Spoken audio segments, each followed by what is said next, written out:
ছেলে হইতে পারে, তারাও এসে বলছে আমার ছেলে, একটা পাইলটই ছিল, পাইলট মানে একজন ছিল, এবং তাকে প্রশিক্ষণ দেওয়া হয়েছিল কিছুদিন সম্ভবত প্রশিক্ষণ দেওয়া, মানে হ্যাঁ কিছুদিন আগে মানে তারা প্রশিক্ষণ দেওয়ানো হয়েছিল। জানতে পারলাম বিমান গাড়ি থেকে যারা লোক আসছে ট্রেনিং এর জন্য, এটা তো সেটা একটাই না পাইতেছি না, তাহলে তো ওদেরকে ছুটি হয়ে গেছিল। ভিতরের অবস্থা যেমন বিমানের একটা টুকরো হতেই নাই, সব দুই সাইডে বের করে হয়ে গেছে, বুঝছেন? হ্যাঁ হ্যাঁ, ক্লাস মানুষজন কি ভিতরে আর আছে? দোতলায় গ্রিল ভাঙ্গিয়া, বিল্ডিং ভাঙ্গিয়া, যেমন গ্যারেজ করছে, কিন্তু কোনো কিছুই নাই, তছনছ হয়ে গেছে, টুকরা টুকরা হয়ে গেছে। মানুষজন যে বডিটা ফালা, বিমান বডিটা যেটা করে, সেই বডিটা শুধু খালি একটা রোল অ্যাঙ্গেল সিস্টেম এটা আছে, তাছাড়া কিছুই নাই। স্টুডেন্ট ভিতরে স্টুডেন্ট কেমন মানে আছে? হ্যাঁ, স্টুডেন্ট তো মারা গেছে, যাবে না কেমন? এটা তো লাঞ্চের টাইমে না, আমরা তো দেখতেছি টেবিলের মধ্যে খায় না, ভাত পানির বোতল, এটা হ্যাঁ না না ক্যান্টিন না ভাই, ক্যান্টিন না, সিঁড়িতে ওঠার সময় দেখলাম যে সিঁড়ি টেড়ি নিয়ে দোতলা, রেল থাকে না, অথবা এই যেখানে দোতলা এখানে তো রুম আছে, আমরা 6টা রুমের আক্রমণ যে করছে এটা পাইছি।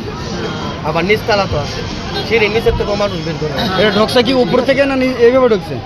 সোজা ঢুকছে না, একদম সরাসরি ঢুকে গেছে, বিল্ডিং ভাঙ্গিয়া, গ্রিল ভাঙ্গিয়া। যেমন আমি কি বললাম আপনারে যে সেখানে বিমান গ্যারেজ করছে, কিন্তু বিমানের মানে কোনো কিছুই নাই, তাইলে বের করছে, দেখেন বের করে 2 মুখ দিয়ে ফেলানো হয়েছে।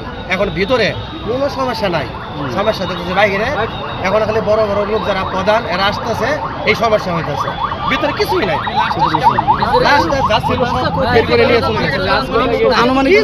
আনুমানিক কতটা মানুষ মারা যেতে পারে?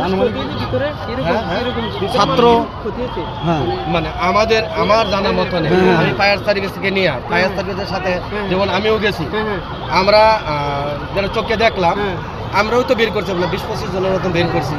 এখন কারো বডি আছে, কারো নাই, কেউ ছিলাম মুরগির মতন ছিলাম, হ্যাঁ এরকম।